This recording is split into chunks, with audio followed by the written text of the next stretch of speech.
No matter how busy it gets, I always make sure that I take time for myself. I call it studying, and the more I study, the more I learn. For me, it's important to understand how my own mind and body works. I study myself every day by working out, dancing, writing, or just being alone, eyes closed. The way doesn't matter, but the feeling afterwards does. There's no wrong turns here. You just need to let go.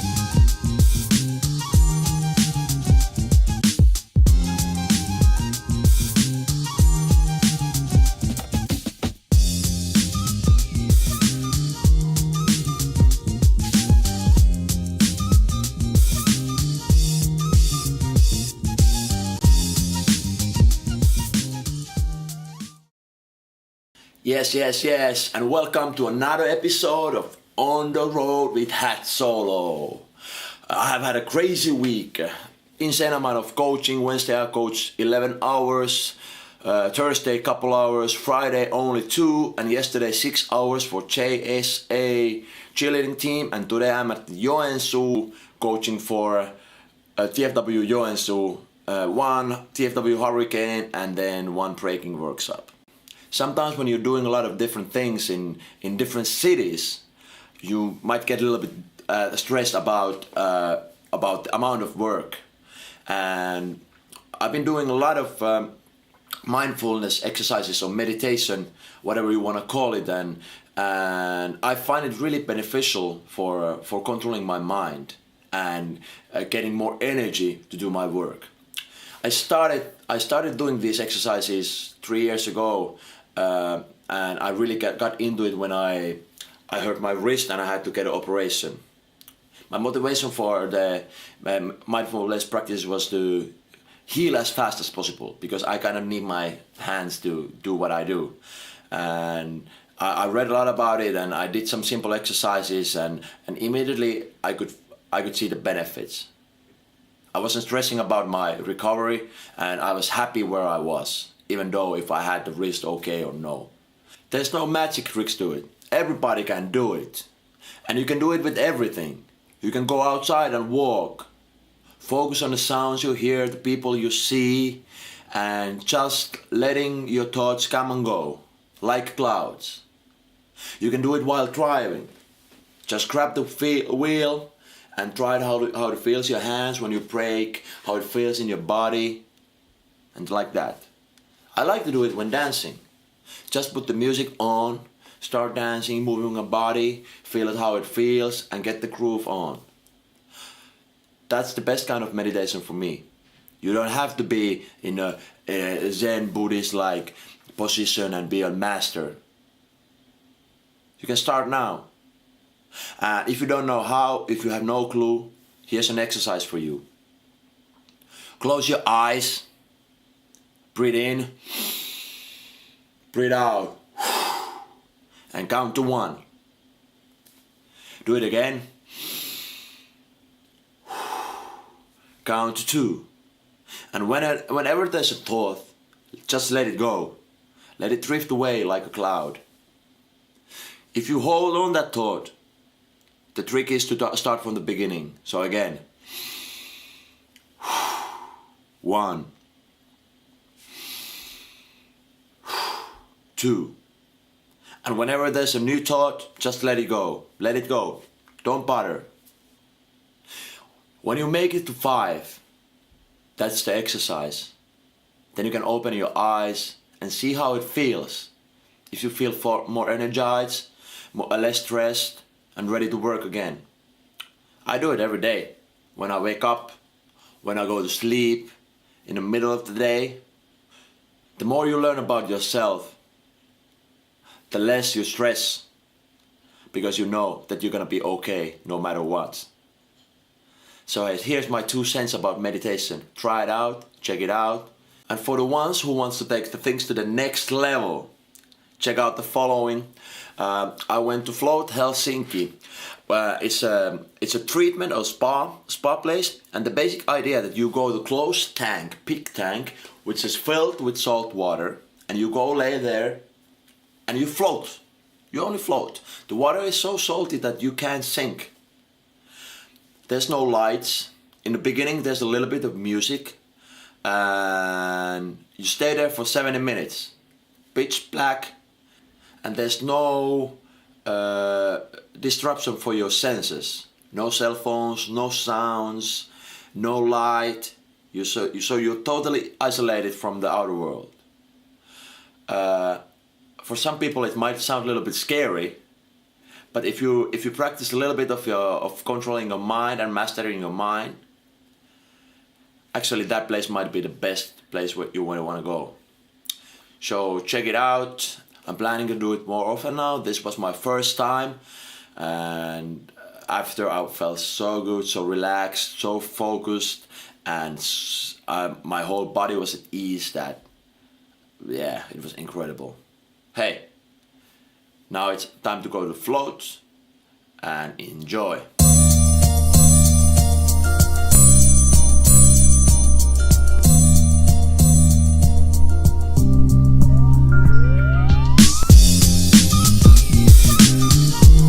Yes, all I can say, I'm a happy man. The float session is over. Thank you, Kallio Flow. I'm gonna put my clothes on and tell you guys how it was. Hey, we are here at Float Kallio. Thank you, Tommy. Thanks for coming. Thank you. I just finished my floating session, and I have a couple of questions. Yeah. So, why did you start this? Why? Yeah.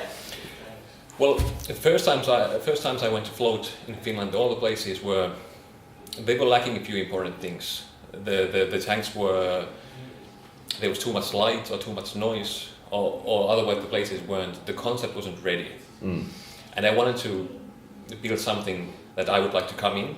Yeah. And I had a larger concept in my mind, to have a place where people could have more time and space for themselves without any demands or any responsibilities about anything. And that's why I built up this place. And I thought that, like, there's so many demands for people today. So I wanted to make some place that people could come and be in peace and be with themselves and really get away from all the pressures of today's society. Yeah. So, second question, what's the main purpose for why people should go and try this out? Well, it depends on the people. Like athletes, as you, they get a lot of relief when they get to float without even the pressure of gravity.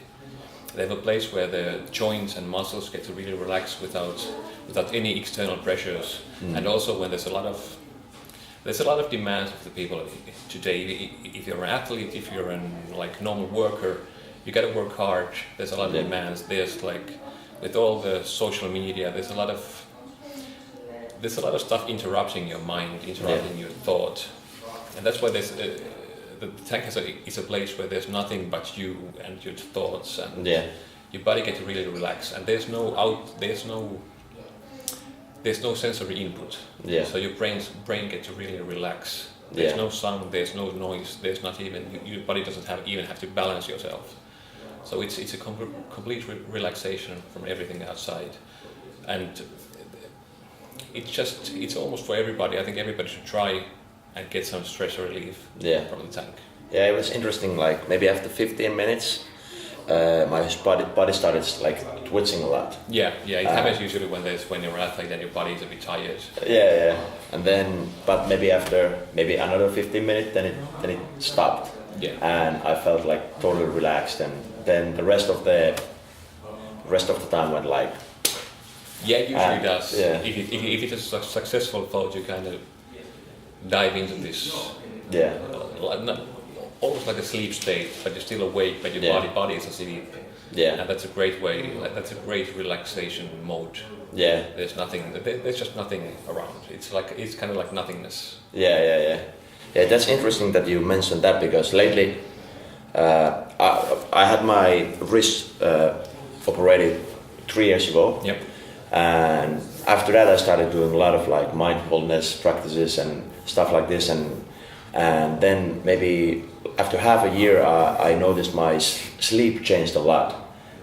Basically in a way that I didn't feel like sleeping. Like it didn't feel like sleep. It felt like, and still feels like I'm awake, and I can totally control and wake up whenever I want. That's and it's kind of the same feeling I had there. Yeah, so, it is. Yeah, your brain gets to the point that it has just before waking up and just before going to bed. It's the same brainwave length you get in the tank that you get before you wake up. So it's like this weird state where you're asleep but your mind's awake. Yeah. Your body's asleep but your mind's awake, and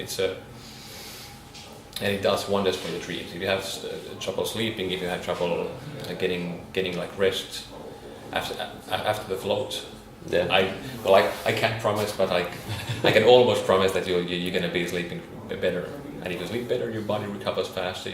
There's less stress, and your day-to-day life is just easier if you get more rest.